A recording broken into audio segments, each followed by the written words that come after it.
Welcome to Bedtime Science. Did you know that the same molecule your brain uses to chase a reward also determines whether you see the world as full or empty? Tonight we look at the gentle science of abundance, how the brain learns to feel rich, how the body reshapes thought patterns while you rest, and what one quiet moment by a lake taught a man about the wealth already inside him. In the next moments, we will gently discuss how dopamine shapes whether you perceive opportunity or threat, not as a reward chemical, but as what neuroscientist Andrew Huberman calls a universal generic currency for pursuing anything at all. We will look at how the autonomic nervous system works like a seesaw between alertness and calm, and why early attachment patterns set the hinge tightness for life. We will examine how the body's temperature drop, the melatonin signal, and the slow reshuffling of memory quietly rewire scarcity thinking overnight. And we will hear the story of Buckminster Fuller's encounter with something larger than himself on the shore of Lake Michigan, and how that single shift carried him from bankruptcy to generative abundance. Before we begin, if you find comfort here tonight, consider subscribing to join our quiet community. And if you are still awake later, you can leave a soft comment about what topic we should explore next. Now let's begin. Deep inside your body, below the level of your conscious thoughts, a quiet system is always running. It doesn't ask permission. It doesn't wait for you to notice it. It simply responds moment by moment to the world around you and the world inside you.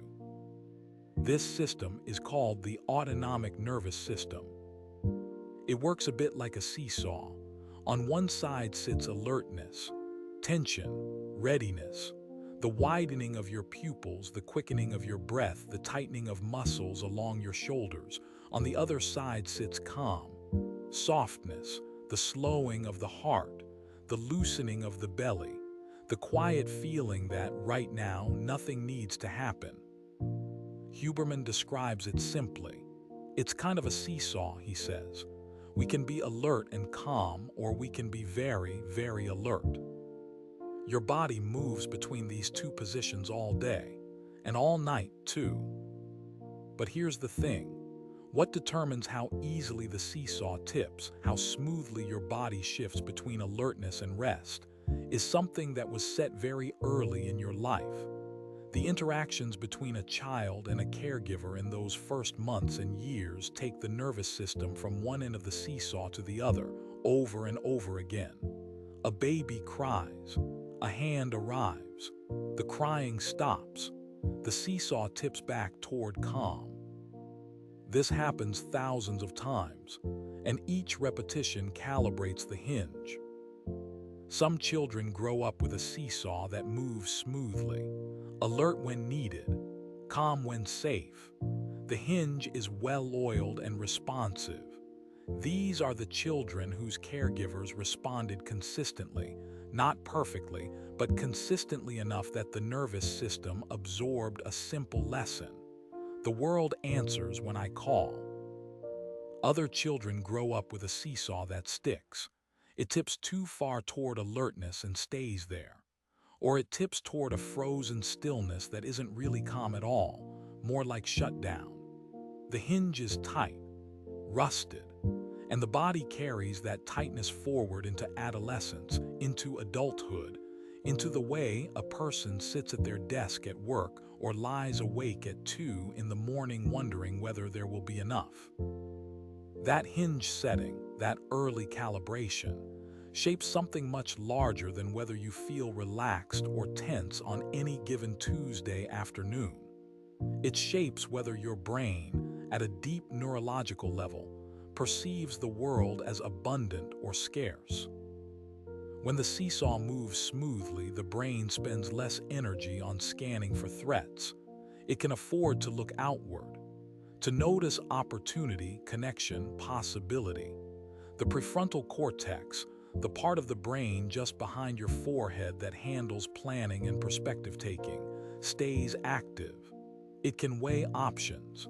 It can hold a long view of time. When the seesaw is stuck on the alert side, the brain narrows. It fixates on what's missing, what might be taken away, what's dangerous. The amygdala, a small almond-shaped cluster deep in the brain that processes fear and alarm, starts running the show, and the prefrontal cortex goes dim. This isn't metaphor. It's measurable. Researchers can observe the pattern in brain scans. They can track it through heart rate variability data. They can see it in the dilation of a person's pupils during decision-making tasks. A nervous system stuck in alert mode perceives scarcity, even when there is enough.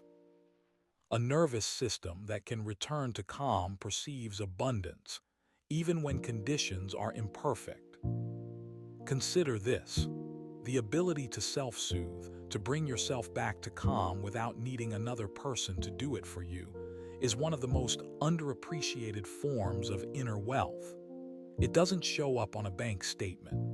Nobody measures it during a performance review.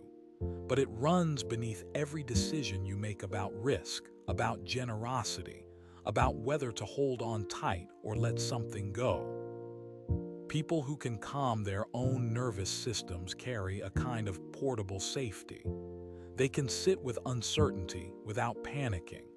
They can tolerate discomfort without immediately reaching for something to numb it. And they can spot possibility in places where others see only walls. This is the biological root of what psychologists call secure attachment. It creates a baseline autonomic tone, a resting position of the seesaw that tilts gently toward openness rather than defense.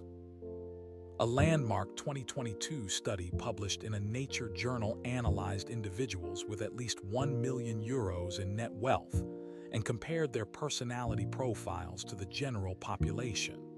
The largest measured differences appeared in two areas: risk tolerance and emotional stability.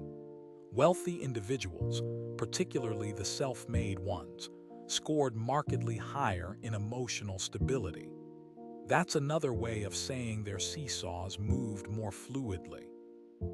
The effect size for emotional stability was 0.5.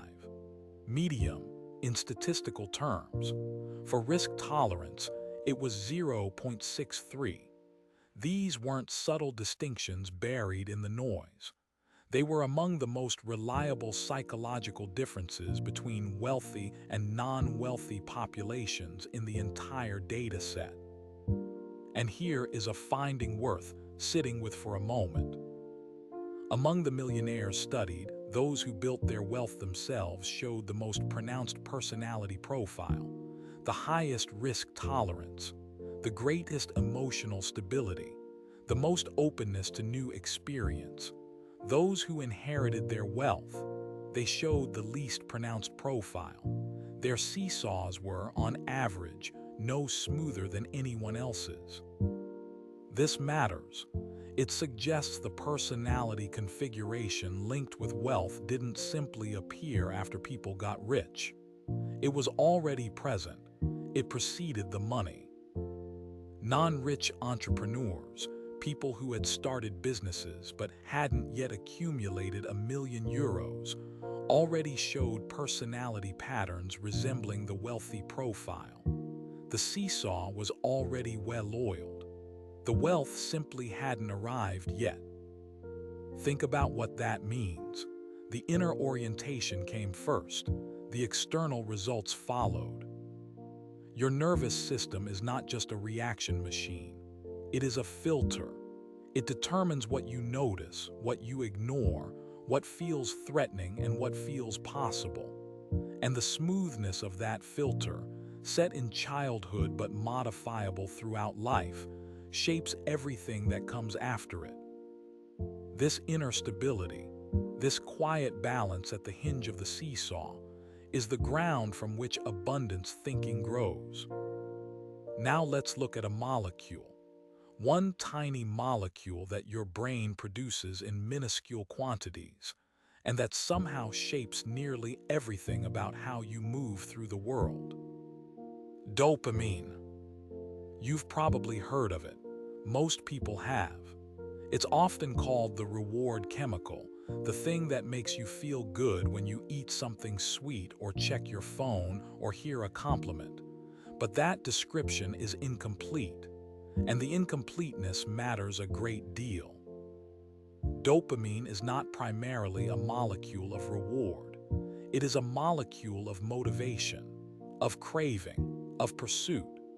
Huberman describes it as mainly a molecule of motivation, craving, and pursuit, and as a universal generic currency in the brain for pursuing things, not for enjoying them, not for savoring them once they arrive, for the act of moving toward them.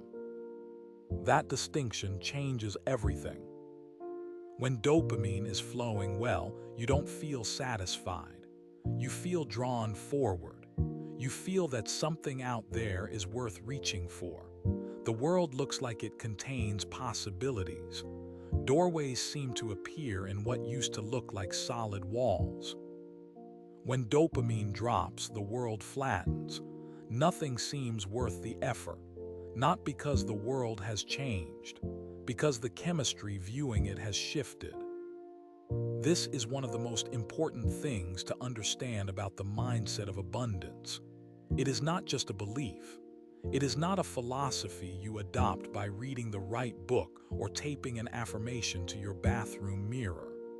It is, in part, a neurochemical state.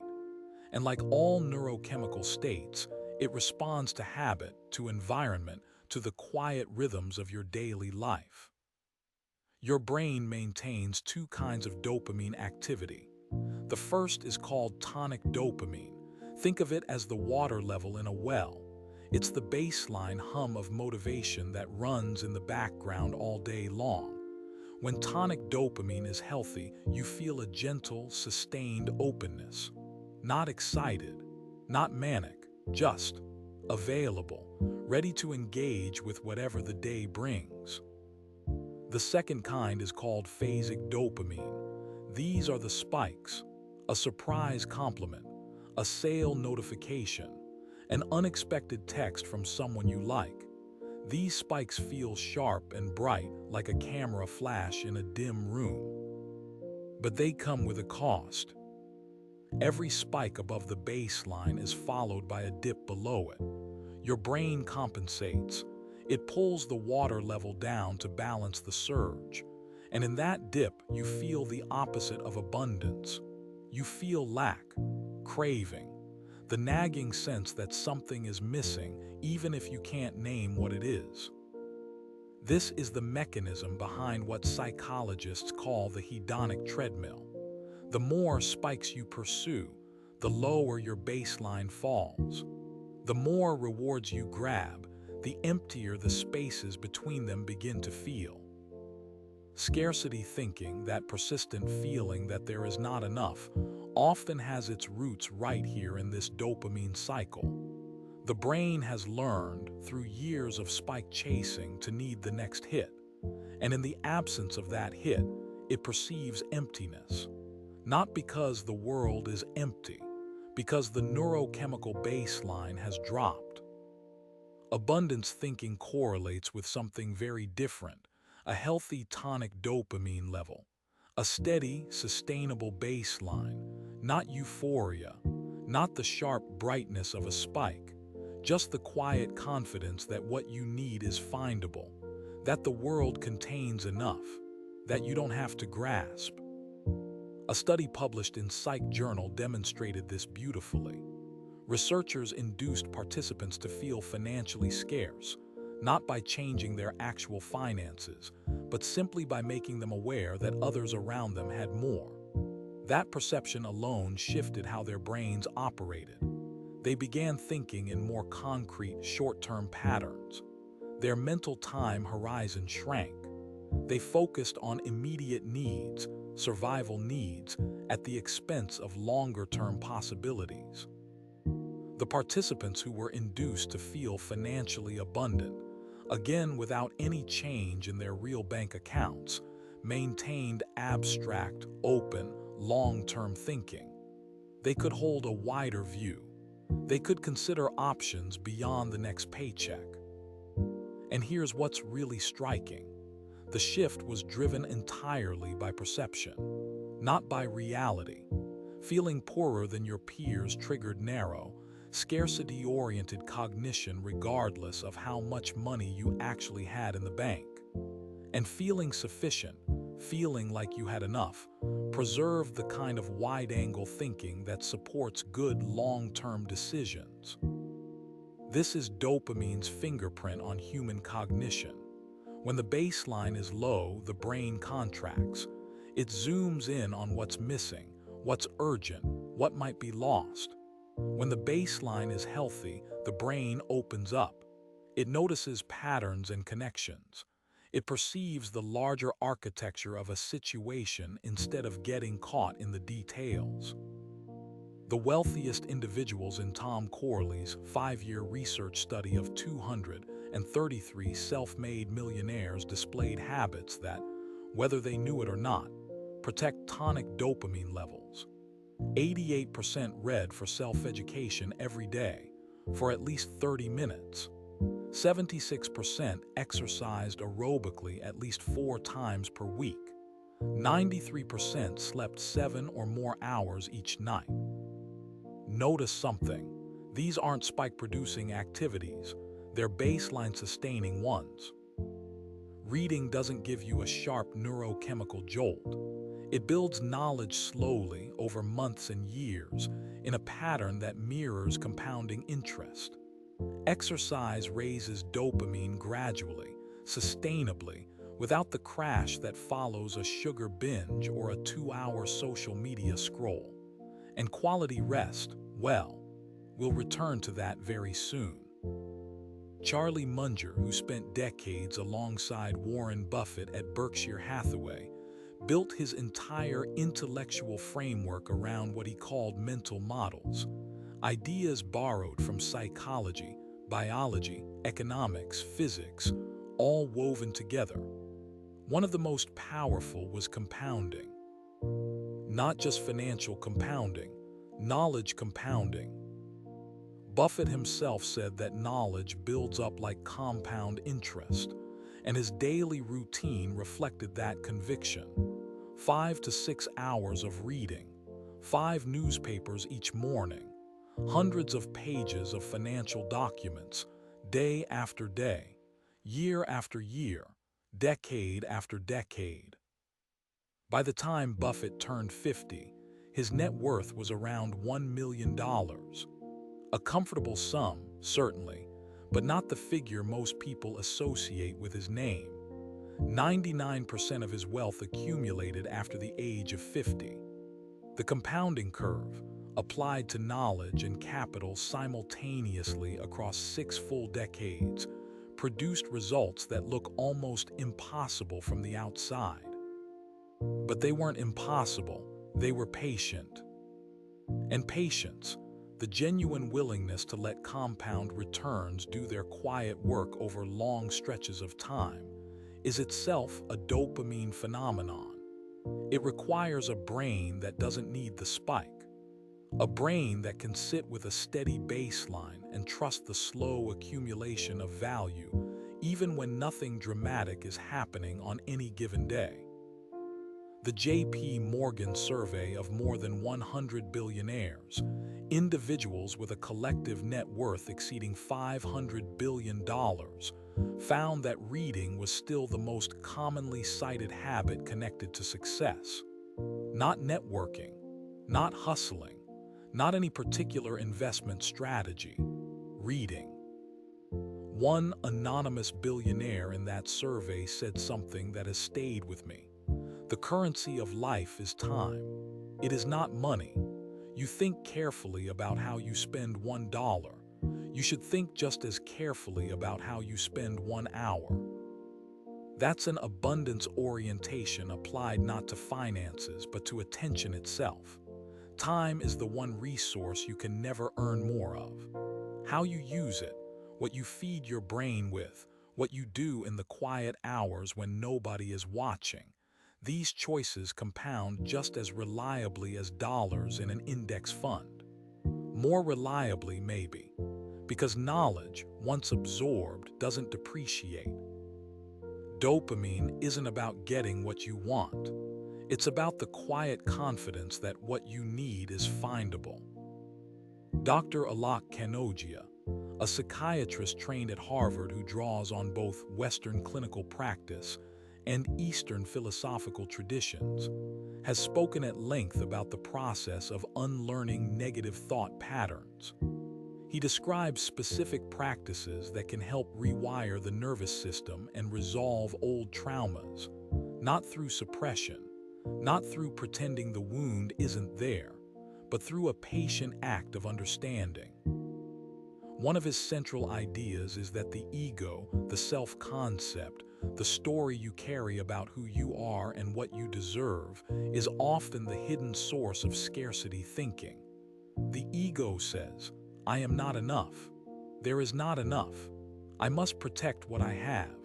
I must accumulate more before it runs out. These aren't accurate descriptions of reality.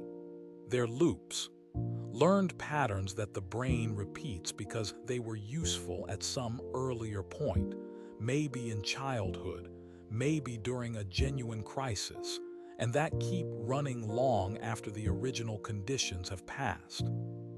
Kanogia's framework asks a simple, quiet question. What if you rethought why you do what you do in virtually everything? Not from a place of judgment, not with any sense of urgency, but with genuine curiosity. Why do I check my bank balance 4 times a day? Why does a friend's promotion make my chest feel tight? Why does the word retirement send a small electric jolt through my body? These aren't character flaws. They're nervous system responses, echoes of an earlier calibration of the seesaw. And they can be recalibrated. The distinction Kanogia draws between Western and Eastern approaches to the ego is worth sitting with, especially at this hour. In much of Western psychology, the ego is something you strengthen. You build self-esteem. You develop confidence. You reinforce a positive self-image and carry it forward like armor. In many Eastern traditions, the approach runs the other direction. The ego is not strengthened. It is seen through. You don't build a better story about who you are. You recognize that the story is just a story. It isn't the whole truth. And in that recognition, something loosens. The scarcity narrative, I don't have enough, I am not enough, loses some of its grip. Not because you've argued yourself out of it, because you've noticed it's a narrative at all, running on autopilot beneath your conscious attention. This is what Kanogia calls tapping into deep intrinsic motivation, not the motivation that comes from fear of not having enough, not the kind that emerges from comparing yourself to the people around you, a motivation that arises when the ego's noise quiets down and something simpler, steadier, and more honest takes its place. A motivation that doesn't need to accumulate to feel safe. Research on locus of control, the degree to which a person believes they can influence their own outcomes, supports this from a very different angle. A longitudinal study following nearly 5,000 adults found that childhood locus of control independently predicted financial well-being in adulthood. Children who grew up believing they could affect their circumstances made different financial decisions as adults. They saved more. They planned further ahead. They valued future rewards more highly relative to present ones. This wasn't about intelligence. The researchers controlled for that. It wasn't about education either. It was about a deep, quiet orientation, a sense that your actions matter, that the future is something you participate in shaping, that you are not simply tossed around by forces beyond your control. And this orientation is trainable. Angela Duckworth's research on grit demonstrated that passion and perseverance for long-term goals predicted success in contexts as demanding as West Point's Beast Barracks training program, outperforming traditional cognitive measures. Her formula is direct. Talent multiplied by effort produces skill. Skill multiplied by effort produces achievement. Effort counts twice. Not talent, not luck. Effort applied consistently over time. 96% of self-made millionaires in Corley's study maintained an optimistic outlook through setbacks. Only 8% attributed their wealth to random luck. This isn't naive positivity. It's a trained orientation, a seesaw that tips back toward possibility after each setback. Persistence creates luck through opportunity, Corley wrote, and the data bore him out. Carol Dweck's growth mindset research deepens this picture even further. People who believe their abilities can be developed through effort respond to failure by increasing their effort and seeking to learn from the experience. People who believe their abilities are fixed avoid challenges entirely because every failure feels like permanent evidence of inadequacy. Here's a finding that stopped me the first time I encountered it. Dweck's research showed that people with a growth mindset had, in her words, amazingly accurate self-assessments of their own abilities. They knew what they were good at and what they weren't. People with a fixed mindset accounted for nearly all the inaccuracy in self-assessment across her studies. The growth mindset doesn't make you overconfident. It makes you honest. And from that honesty, from the willingness to see clearly what is working and what isn't, a different kind of abundance emerges. Not the abundance of having everything figured out, the abundance of knowing where you stand and being willing to grow from there. If scarcity is learned, it can be unlearned, and the brain does much of its unlearning while you rest. Let your body settle a little deeper now. Let the weight of the day become something you can set down, like a bag you've been carrying for hours, finally placed on the floor beside you. Because what happens next in the body, what happens when the lights dim and the world gets quiet, is one of the most elegant processes in all of biology. Your body temperature has to drop, not by much, about 1 to 3 degrees Fahrenheit, but that drop is essential. Without it, deep rest doesn't fully arrive. The body begins releasing heat through the hands and the feet, the palms, the soles. Blood vessels near the surface of the skin dilate, allowing warmth to radiate outward into the air. The core cools, and as it cools, the brain receives a specific biochemical signal. It's time. This is not a switch. It's a gradient, a slow dimming, like the sky after sunset, not dark all at once, but deepening through shades of blue and gray and indigo until darkness comes. Alongside that temperature drop, another signal is rising. Melatonin. People tend to think of melatonin as a pill you take on a long flight, but it is something far more fundamental than that. Melatonin is a transducer. It takes information from the outside world, specifically the presence or absence of light, and converts it into a chemical signal inside the body. Huberman puts it this way: the environment around us is converted into a signal that changes the environment within us. That signal is melatonin. When light hits your retina, specifically a group of specialized cells called intrinsically photosensitive melanopsin cells, the pineal gland receives a message: suppress melatonin. Daylight means activity. Keep the signal low. When darkness arrives and light no longer reaches those cells, the pineal gland releases melatonin into the bloodstream, and the body's descent into rest begins. But here's what makes melatonin so much more than a simple drowsiness chemical. The duration of the melatonin signal changes with the seasons. In winter, when nights stretch long, melatonin flows for more hours. In summer, when nights are brief, the signal shortens. This creates what Huberman describes as a calendar system based in a hormone, using light to determine where you are in your journey around the sun. Your body knows what season it is, not because you checked a calendar, because the length of the melatonin signal told it. This seasonal rhythm has been woven into human biology for hundreds of thousands of years.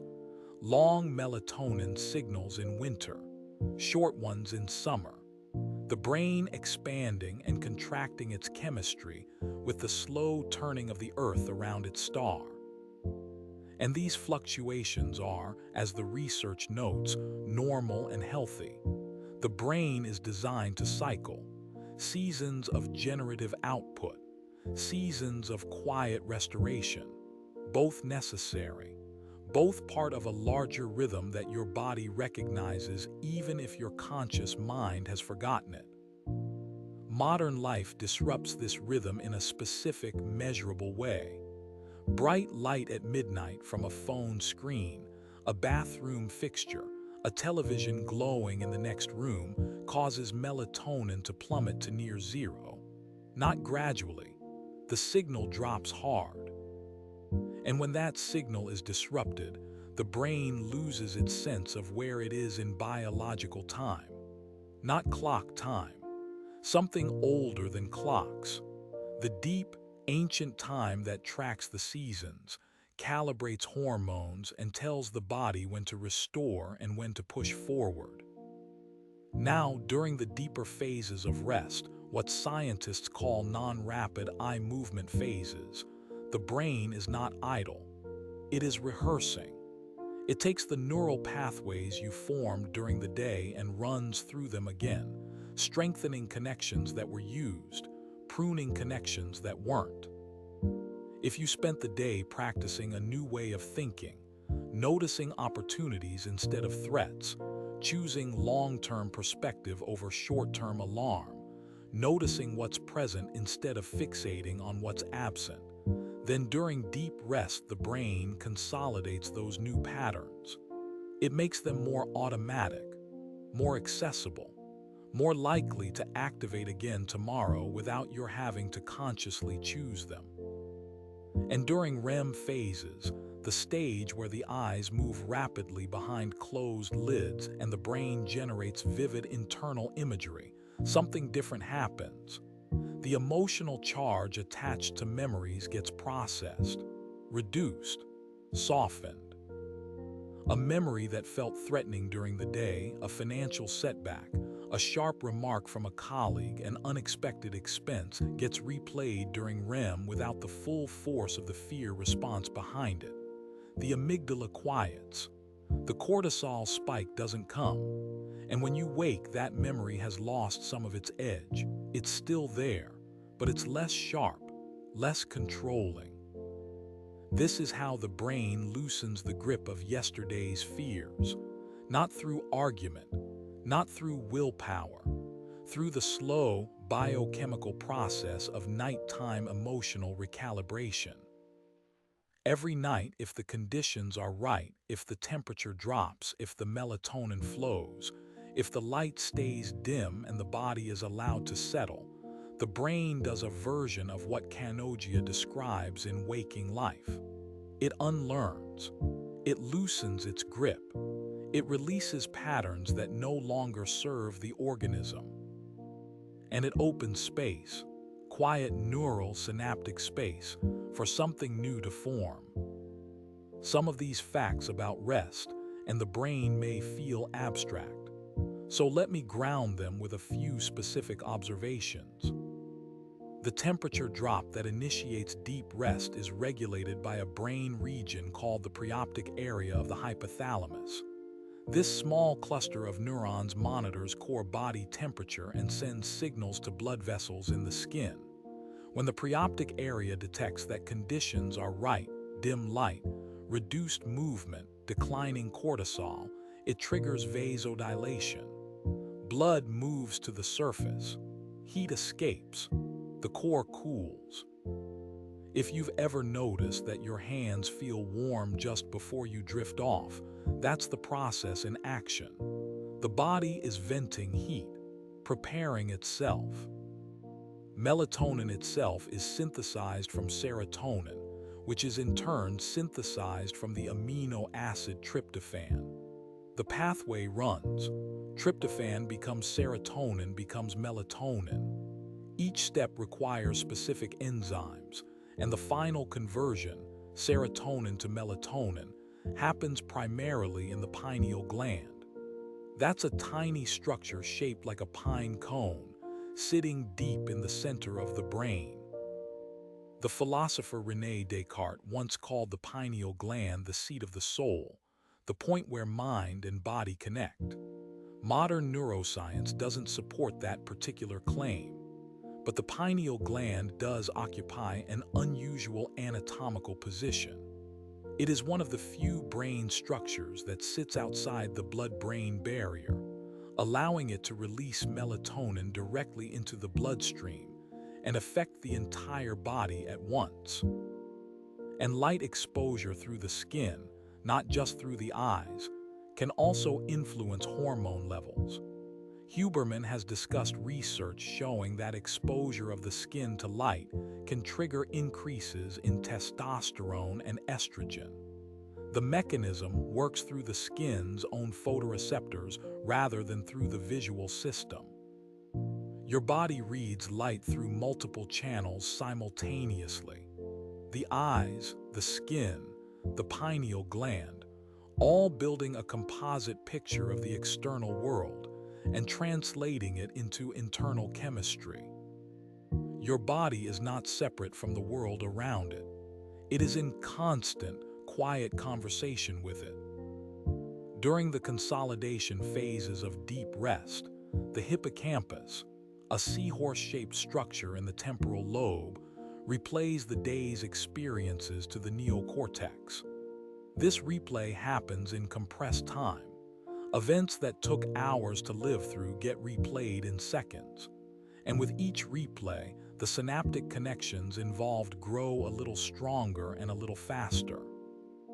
This is the mechanism behind that common experience of understanding something better in the morning than you did the night before. The insight didn't come from nowhere. It came from the hippocampus replaying the relevant information during the night, and the neocortex weaving it into a wider framework of understanding.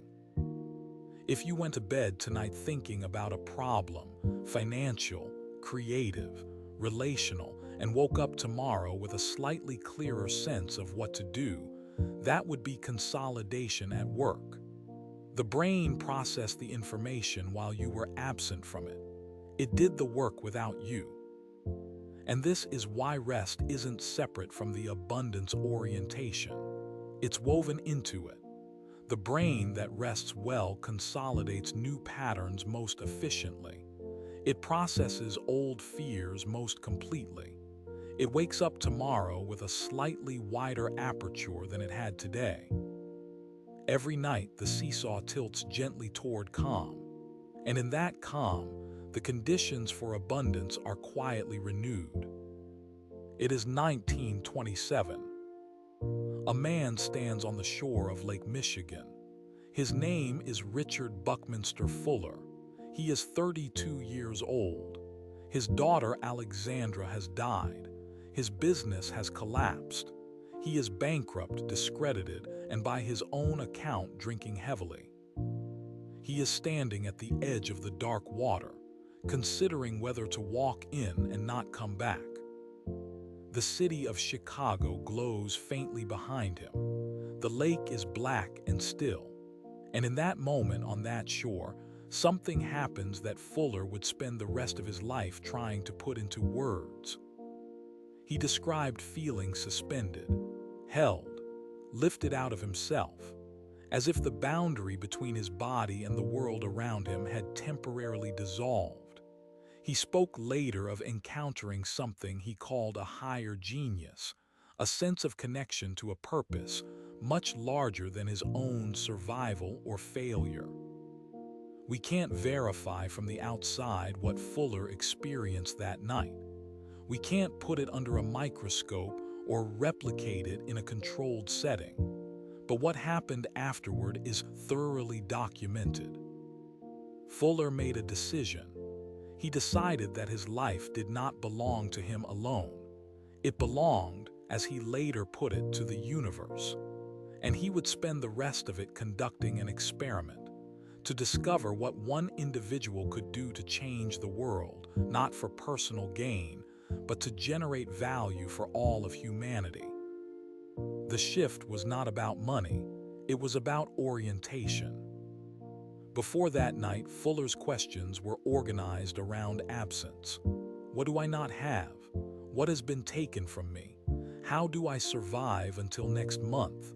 After that night, the questions changed direction. What does the universe need? What can I contribute? What would happen if I stopped trying to accumulate and started trying to distribute? Over the next 55 years, Fuller held 28 patents. He authored 30 books.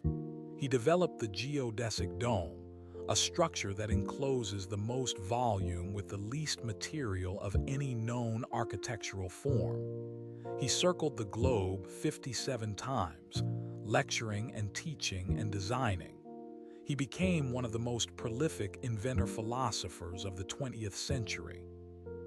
All of it traced back to that single quiet moment of reorientation on a cold lake shore. Fuller didn't find abundance by getting more. He found it by turning the direction of his attention. And that turning, that shift from inward need to outward contribution, mirrors something that happens in the brain at a measurable neurological level. When the brain shifts from threat detection to opportunity recognition, the circuits involved are different. The amygdala quiets. The prefrontal cortex brightens. The dorsolateral prefrontal cortex, a region linked with planning, abstract reasoning, and long-term perspective-taking, comes online more fully. And dopamine flows differently, not in spikes driven by fear of missing out, in a steady, tonic pattern driven by purpose, by the sense that there is something worth building, something worth moving toward, something larger than the next crisis. A cross-cultural study of financial behavior found that collectivist cultures, where people factor family and community well-being into their financial decisions, sometimes display higher risk tolerance in specific domains. The researchers proposed that strong social support networks function as a kind of implicit insurance. When you know others will catch you if you fall, you can afford to reach further. You can take chances a person with no safety net wouldn't dare.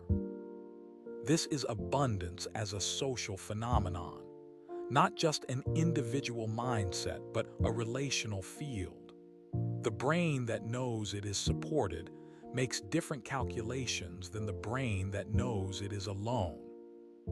Fuller grasped this intuitively.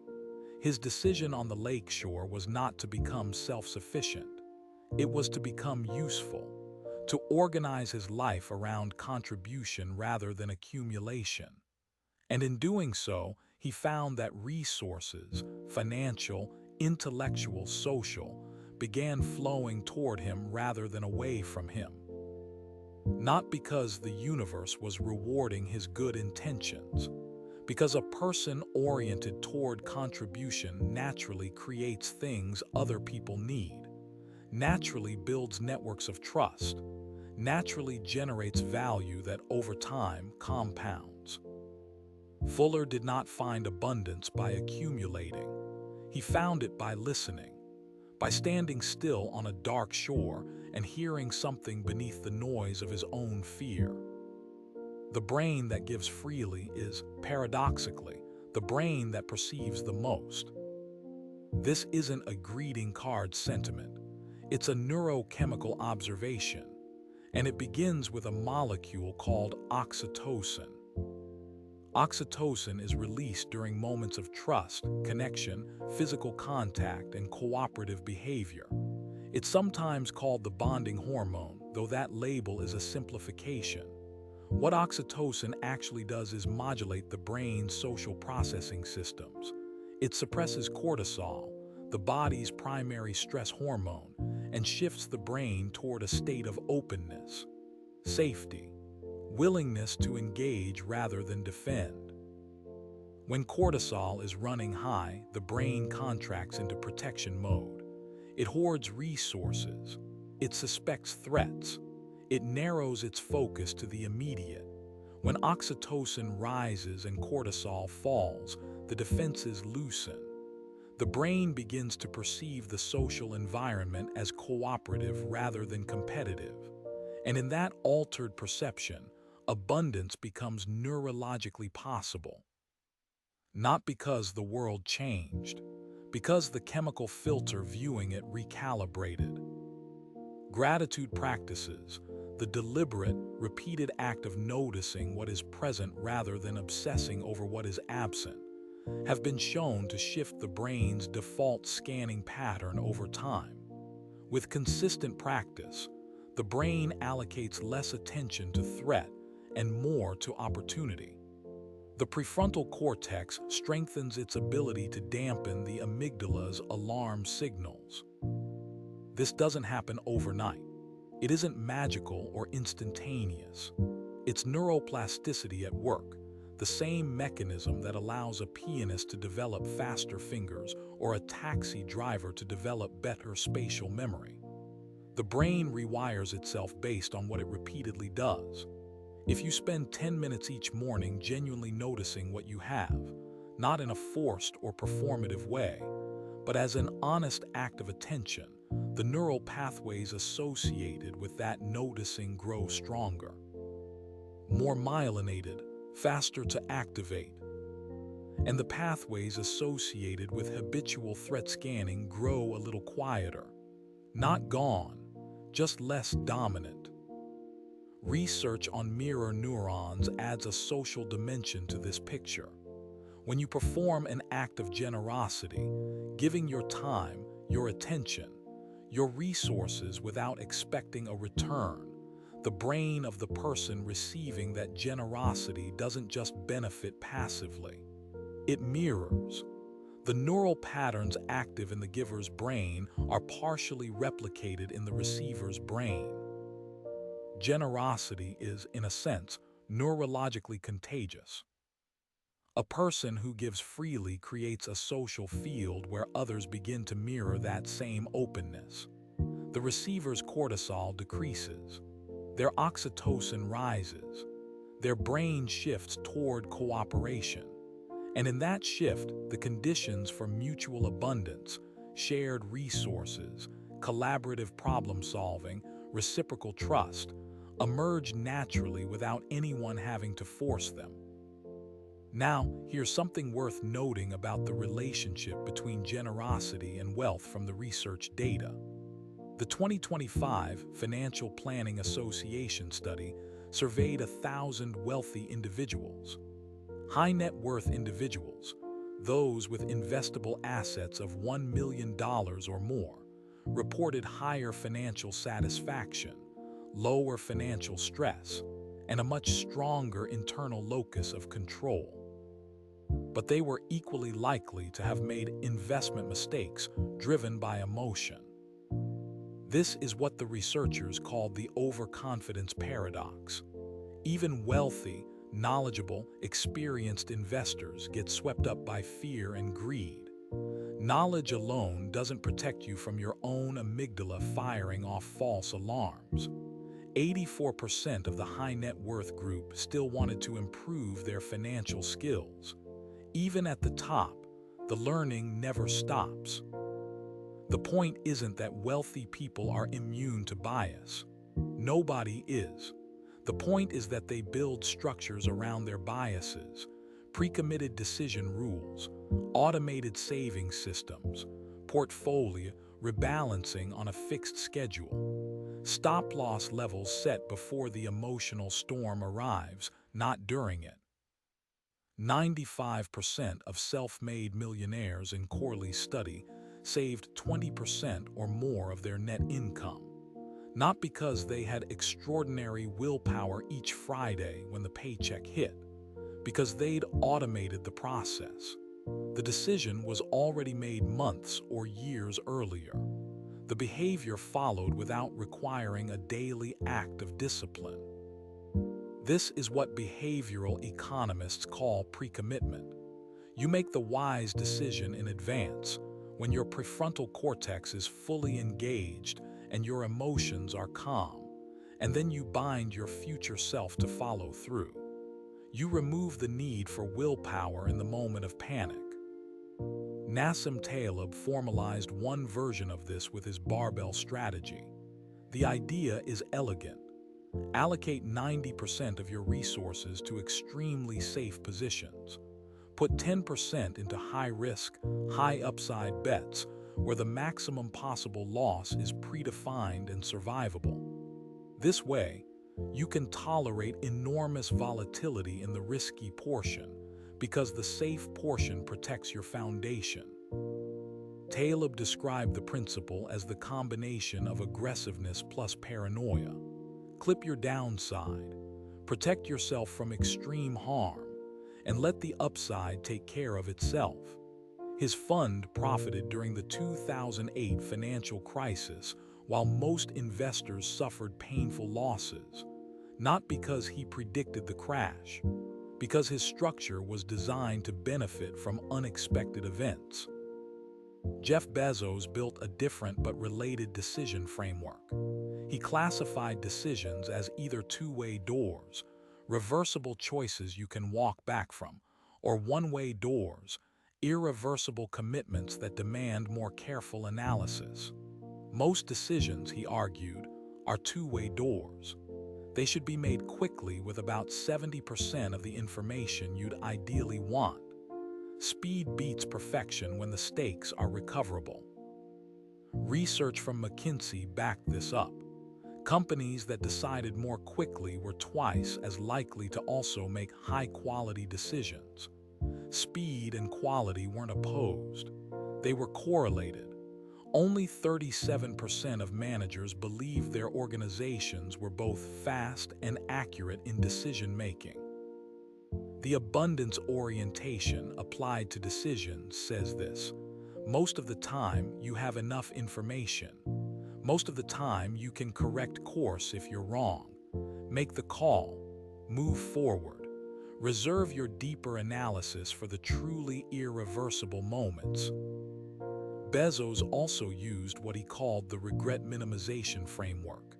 He imagined himself at 80, looking back on his life.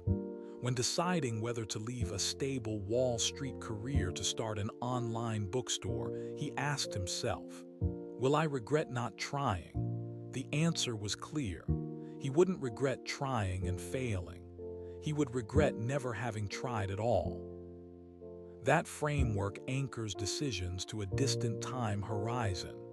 It lifts you out of the short-term anxiety of this particular week, this particular quarter, and drops you into the long arc of an entire life. And from that vantage point, the risks look different. The fears look smaller. Let's return to the body now, to the quiet machinery of perception that you carry with you every waking and sleeping hour. Your tongue can detect 5 basic tastes: sweet, salty, sour, bitter. Umami, that savory, protein-rich flavor first identified by Japanese chemist Kikini Ikeda in 1908. Each taste evolved to serve a specific biological need. Sweet signals carbohydrates, quick energy for immediate use. Salty signals electrolytes, sodium and potassium, the minerals that keep your cells functioning. Umami signals amino acids, the building blocks of protein. Bitter and sour evolved as warning systems, flags for potential toxins, spoiled food, substances to approach with caution or avoid entirely. As neuroscientist Charles Zucker has described, these 5 basic tastes accommodate all the dietary needs of the organism. 5 signals. That's all the body needs to navigate the full terrain of nutrition. There's something gently profound in that. The body already knows what enough looks like. It doesn't need 100 taste receptors or 1,000. 5 categories, refined over millions of years, cover everything. This is abundance at the most basic biological level, not an accumulation of more and more sensors, the elegant sufficiency of a system that works with what it has. The brain applies this same principle across many domains. Your color vision operates through just 3 types of cone cells detecting red, green, and blue light. From those 3 channels alone, the brain constructs the full visible spectrum, millions of distinguishable hues, from 3 inputs. Hearing relies on a single membrane, the basilar membrane in the cochlea, that vibrates at different frequencies along its length. High frequencies at one end, low at the other. And from this one slender structure, the brain extracts the entire audible range. Music, language, wind, the hum of a distant engine. The body is, in a very real sense, a machine built for extracting richness from minimal input. It doesn't need more raw data. It needs to process what it receives with depth and clarity. This is the biological metaphor for the abundance mindset at its most honest. It's not about accumulating more inputs, more money, more possessions, more sensory stimulation. It's about processing what you already have with greater depth. Now, a study using Swedish adoption data, children born between 1950 and 1970, and analyzed when they reached their mid-40s, found that the wealth of adopted children was primarily associated with their adoptive parents, not their biological ones. The environment in which a child grew up mattered more than the genetic material they inherited. But the researchers couldn't fully identify the mechanism. It wasn't simply that wealthier adoptive parents invested more in their children's schooling. Something else was being transmitted, something about how the household operated, how choices were discussed, how money was spoken about or not spoken about. More recent research from Vrije Universiteit Amsterdam, published in 2024, identified 2 pathways operating at the same time. The first was direct, genetic, parents passing along predispositions that influence personality and cognitive skill. The second was indirect, environmental, parental genes shaping the world children grow up in. Consider what this means in practice. A parent with high conscientiousness, the personality trait most consistently linked to wealth accumulation across multiple studies, doesn't just pass along conscientiousness genes. They also create a home environment that rewards planning, follow-through, and patience. The child absorbs both the genetic predisposition and the environmental reinforcement simultaneously. The researchers concluded that modifying the environment in which children grow up is a powerful tool for reducing inequality. A 2025 study published in Nature Communications, drawing on Norwegian registry data, reinforced this conclusion. Shared environmental contributions, the effects of family, neighborhood, and culture, were highest for wealth and education. Broader dynastic social processes shaped outcomes across generations in ways that were measurable and persistent. You are not just the product of your genes. You are the product of the conversations that happened at the dinner table when you were 6, the financial habits you watched without understanding, the way your household talked about money or fell silent whenever the subject came up. All of it left traces in your nervous system that your adult brain still carries. And if those early patterns installed a scarcity orientation, the research suggests they can be revised. Not easily, not quickly, but through the same mechanisms that installed them in the first place. Repeated experience, neuroplastic rewiring, and the quiet consolidation that happens every time you close your eyes and let the brain do its nighttime work. Neuroplasticity means the shift from scarcity to abundance is not just a change in attitude. It is a change in physical brain structure. When you practice a new pattern of thought, noticing sufficiency instead of deficit, choosing gratitude over comparison, responding to setbacks with curiosity rather than collapse, the brain physically reorganizes. New synaptic connections form. Existing ones strengthen or weaken based on use. Myelin, the fatty sheath that insulates nerve fibers and speeds their signaling, wraps more thickly around the pathways you activate most often. Over weeks and months, the new pattern becomes more automatic. The default shifts. What once required conscious effort begins happening on its own, below the threshold of awareness. The brain's unconscious scanning algorithm, the process that determines what you notice and what you filter out, updates itself based on your repeated behavior. This is not self-help rhetoric, it is cellular biology. The researchers who studied cognitive biases across 27 countries found something that might seem discouraging at first glance. People who had escaped poverty, the positive deviants, were no less prone to cognitive biases than people who remained low income. Resistance to bias did not explain upward economic mobility at a population level. The authors wrote that biased decision-making does not alone explain a significant proportion of population-level economic inequality. But look at that finding from a different angle. What it actually tells us is that you don't need to become a cognitive superhero to change your financial trajectory. You don't need to be free of biases. You need systems, habits, and environments that work with your biases rather than pretending they don't exist. The wealthy people in Corley's study weren't bias-free. They were bias-managed. They built structures, automatic savings, daily to-do lists, deliberate networking, pre-committed investment policies. They didn't try to outthink their own emotions in the heat of the moment. They built environments where the right decisions happened by default before the emotion even arrived. 81% maintained a to-do list. 80% set specific long-term goals. 65% had built at least 3 income streams before reaching their first million.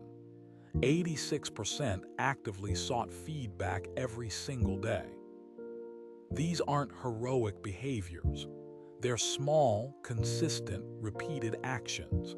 And the brain responds to that kind of consistency the way muscle responds to regular exercise. Not with a single dramatic change, but with a slow, steady strengthening of the relevant pathways. A study of over 90,000 UK adults found that conscientiousness was the most important personality trait in wealth accumulation, more predictive than education, and more consistent than gender differences. Researcher Fenton O'Creevy noted the mechanism. Whilst education has important associations with income level, it may be that conscientiousness is more helpful in managing spending and care with savings and investment. It's not that conscientious people earn dramatically more. It's that they manage what they earn with more care, more attention, more patience, and over decades that care compounds.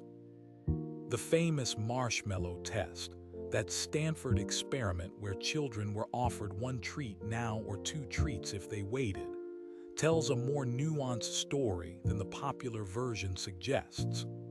Early follow-up studies found that children who waited longer went on to score higher on standardized tests and report better life outcomes.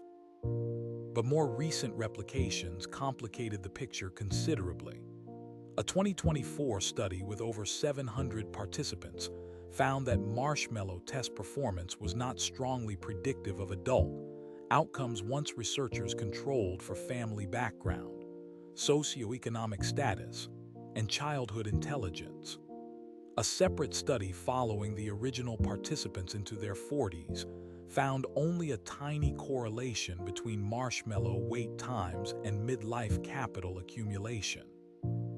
Self-control alone doesn't predict wealth.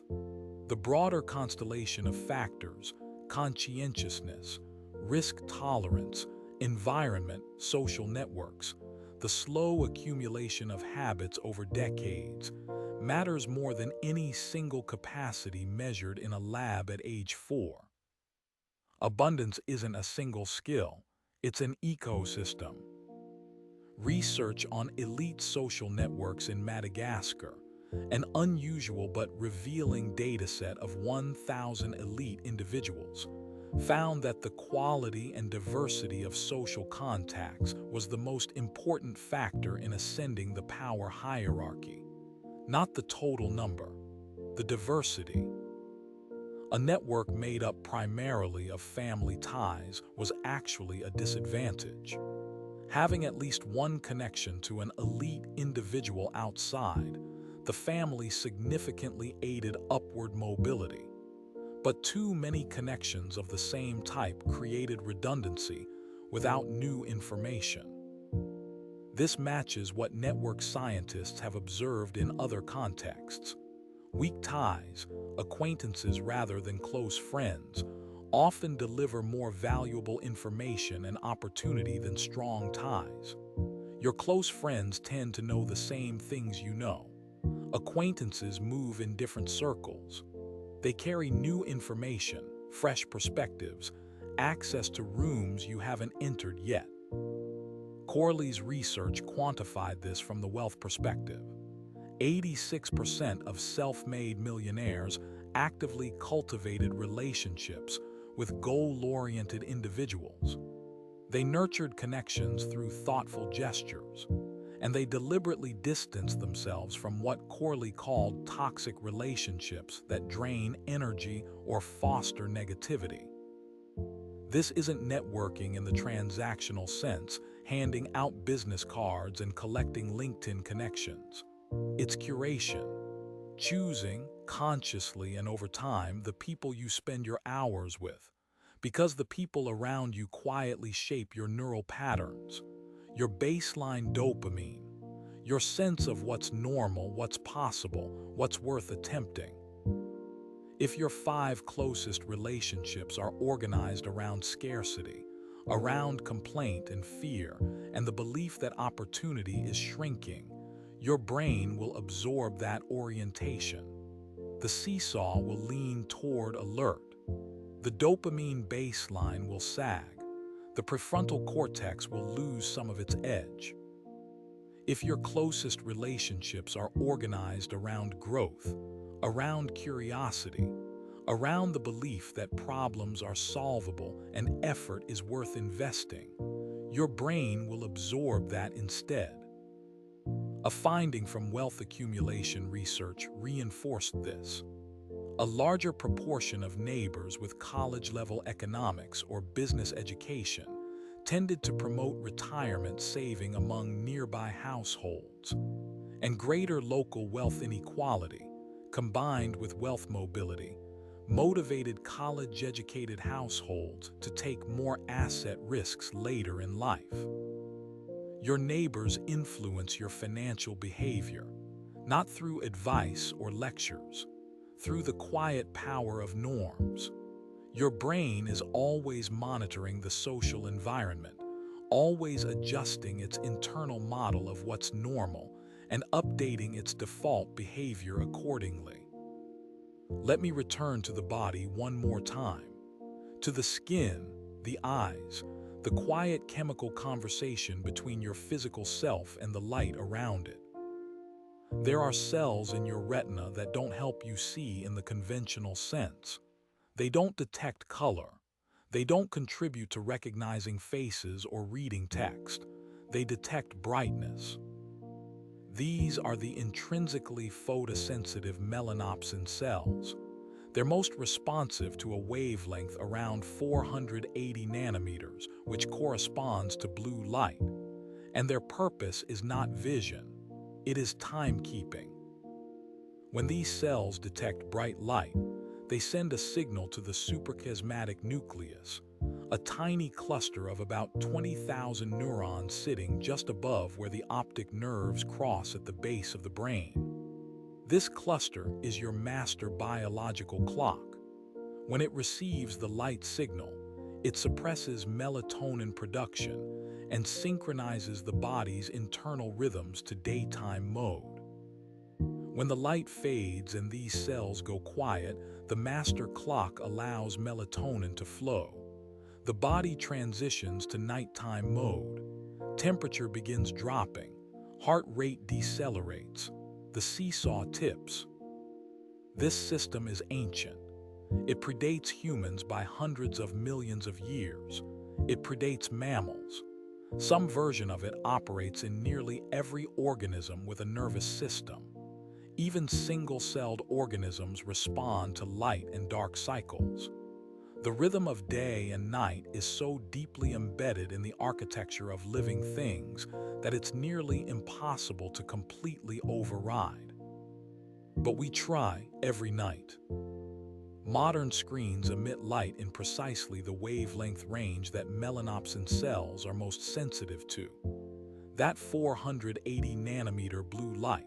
When you look at a screen at midnight, you are delivering a daytime signal to a brain trying to enter nighttime mode.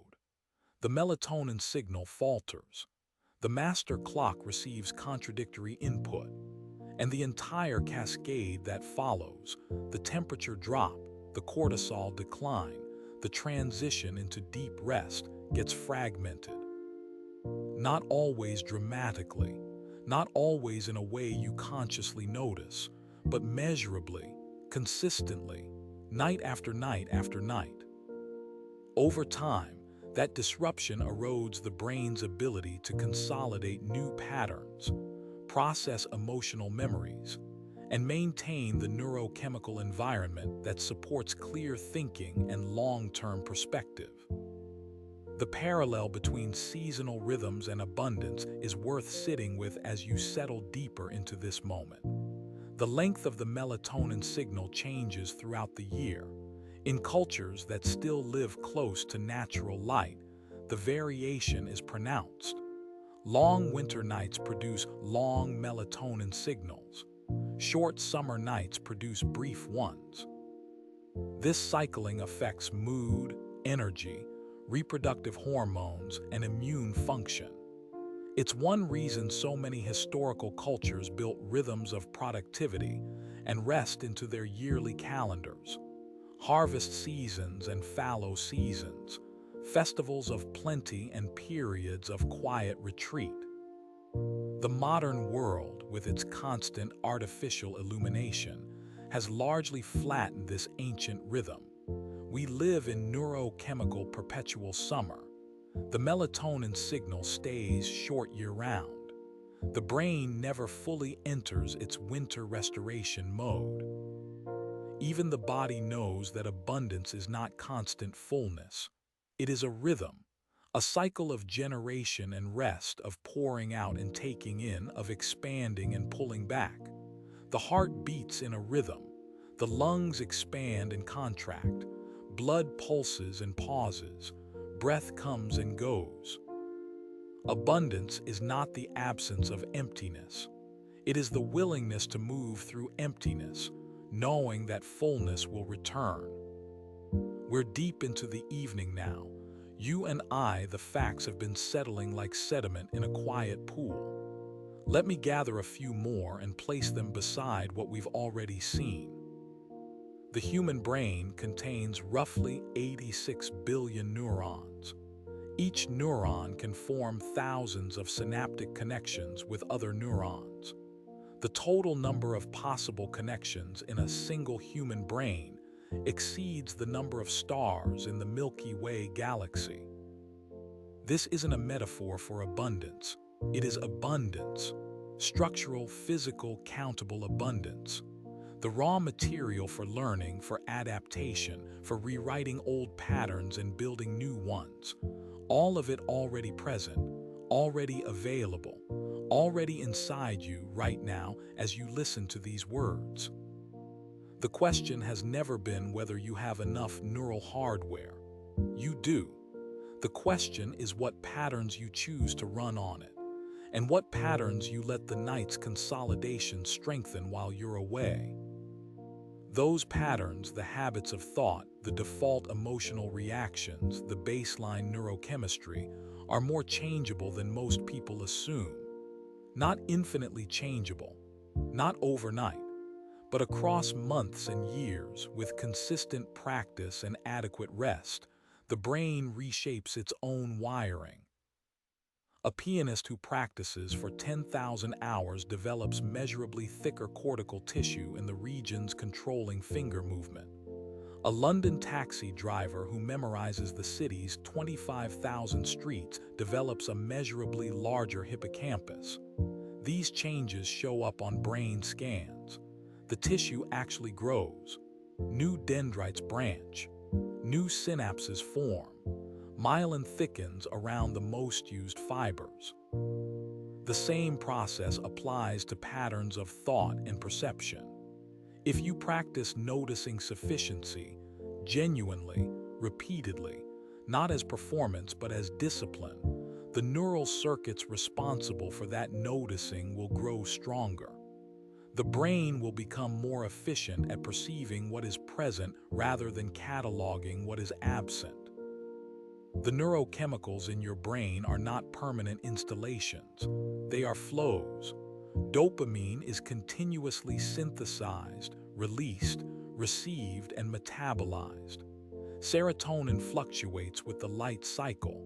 Cortisol surges each morning and declines through the afternoon. Melatonin rises as darkness arrives. You are not a fixed machine. You are a river, always moving, always changing composition, always influenced by the terrain through which you pass. And this is the deepest biological truth about abundance. It is not a destination you arrive at and then permanently own.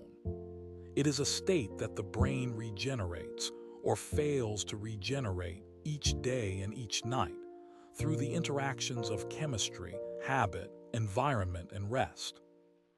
Buckminster Fuller spent the last decades of his life talking about what he called Spaceship Earth, the idea that the planet is a vessel carrying all of humanity through space, with finite but sufficient resources for everyone aboard, if those resources were organized with intelligence and care.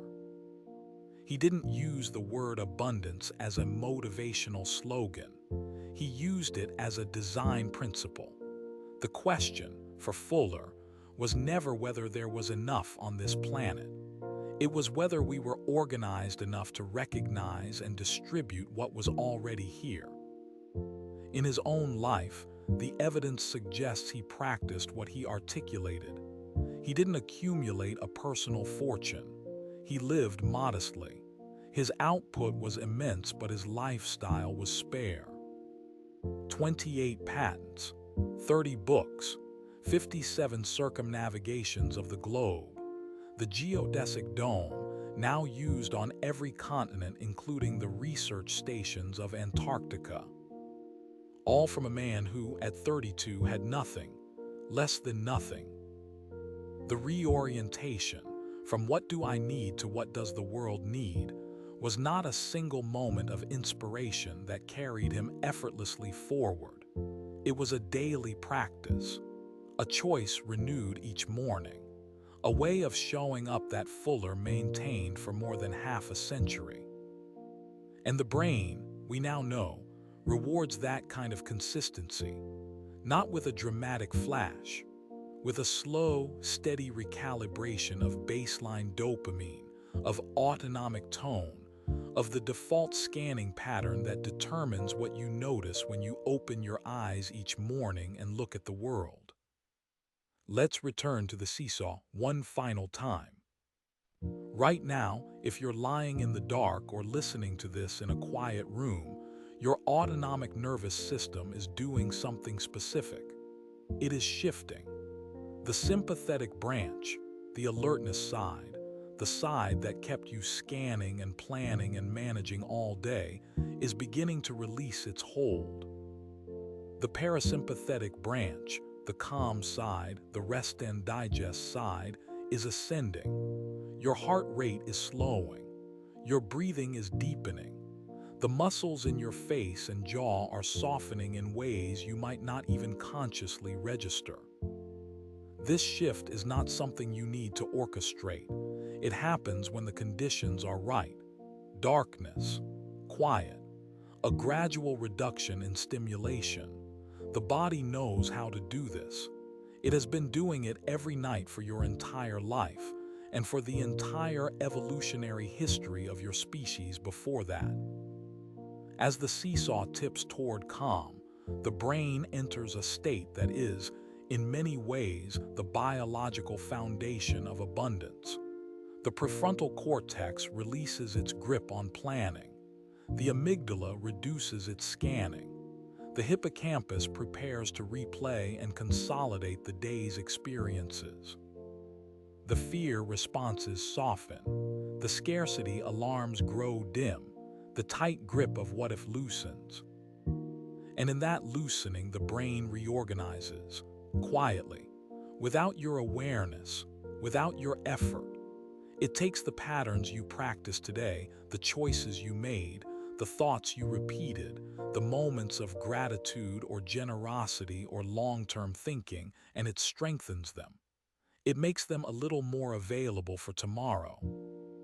Fuller's Lakeshore moment mirrors what happens in the brain every night during rest. A surrender of control, a quieting of the ego's scarcity alarms, a reorganization that makes tomorrow's thinking slightly wider than today's. Huberman's melatonin insight made personal. The environment around us is converted into a signal that changes the environment within us. This is exactly what an abundance orientation does.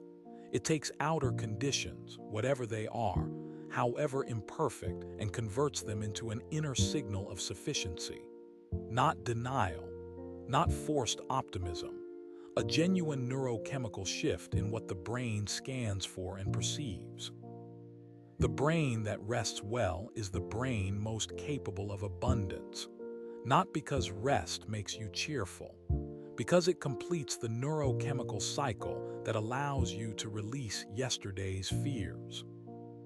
The seesaw of the autonomic nervous system, dopamine as the currency of pursuit, the unlearning of scarcity patterns through curiosity, growth orientation, and deep intrinsic motivation. The nightly rewiring that happens when the temperature drops, the melatonin rises, and the brain consolidates new patterns in the dark. These aren't separate systems running in parallel. They are one system, one continuous cycle. Waking practice feeds into nightly consolidation. Nightly consolidation strengthens the next day's practice. The seesaw finds its rhythm. The dopamine baseline steadies. The scanning pattern widens degree by degree, night by night. And somewhere in this cycle, not at any single dramatic moment but distributed across thousands of small, quiet actions, the orientation shifts from scarcity to abundance, from what do I lack to what is already here, from what can I take to what can I give. Fuller's quiet lesson echoes through all of it, Abundance begins not with accumulation but with a change in orientation, a willingness to ask, what can I contribute? What does the world need from me? What is already sufficient right here, right now? These questions don't require wealth to ask. They don't require success or status or certainty. They require only a nervous system that can tolerate enough calm to look beyond the immediate horizon, to see past this week's anxieties into the longer arc of a life. And that tolerance, that capacity for calm, that smooth movement of the seesaw, is strengthened every night, every time the body cools by those 1 to 3 degrees, every time the melatonin rises from the pineal gland, every time the brain enters its quiet consolidation mode and begins the slow, patient work of revision. Your body is already doing that work. Right now, the temperature is dropping, the heart is slowing, the molecules are rearranging themselves into their nighttime configuration. You don't need to manage the process. The machinery is ancient and reliable. It ran in the bodies of your ancestors as they lay on open ground beneath skies thick with stars, their breath visible in cold air, their nervous systems tilting gently toward the same rest yours is approaching now. The universe continues its quiet motion. Stars form in the dense arms of spiral galaxies, condensing from clouds of hydrogen that have been drifting for millions of years. Light travels 186,000 miles every second, and even at that speed, the light from the nearest star beyond our sun takes more than 4 years to arrive here. Galaxies rotate slowly through the dark. The Milky Way completes one full turn every 230 million years. In the time it takes for a single rotation, entire species appear and vanish on Earth.